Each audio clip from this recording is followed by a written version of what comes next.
Hi there. Today I'd like to talk about boundary setting. Boundaries are so important and they're such a huge piece of the work that we do with our clients here at Through the Woods Therapy Center that I've broken this down into two videos. Today I'm going to talk about why boundaries matter, and next week I'll talk about some things that might happen when you go to set boundaries that you might not expect and how to deal with those. For many of us, boundaries have been especially salient this year.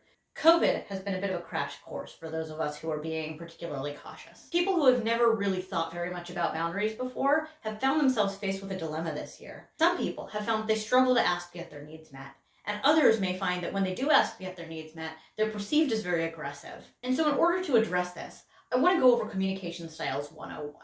This is the Communication Styles Venn diagram. If you think to yourself, my needs matter and yours don't, that's aggressive communication. And if you think to yourself, your needs matter and my needs don't, that's passive communication.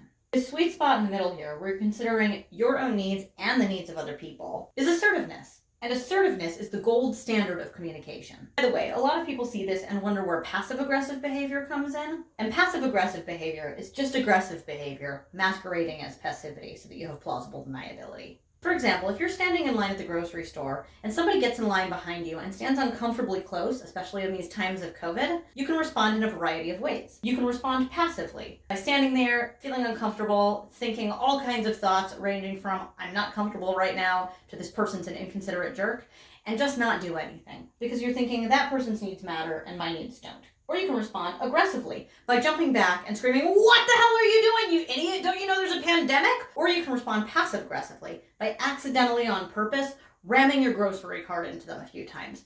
Oops, I didn't see you there. I'm so sorry. I guess you're just so close to me. But the ideal situation, and the one likely to get you the best possible outcome, would be to be assertive.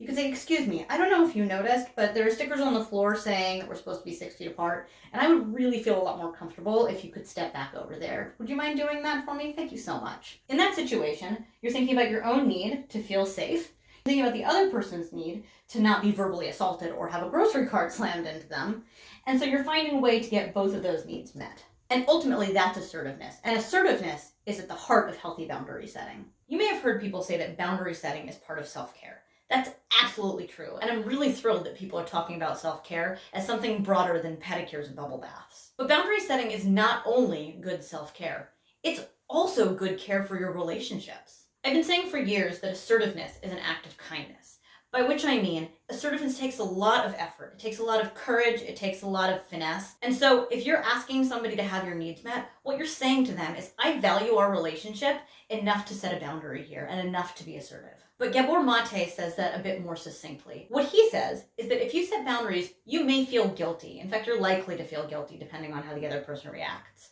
But if you don't set boundaries, you're likely to feel resentful. And you should always choose guilt over resentment, because guilt can be addressed and dealt with, but resentment eats away at the core of a relationship. Next week, I look forward to talking to you more about what you can expect when you set a boundary and how to deal with it. Thank you for watching this video, and please subscribe to our YouTube channel.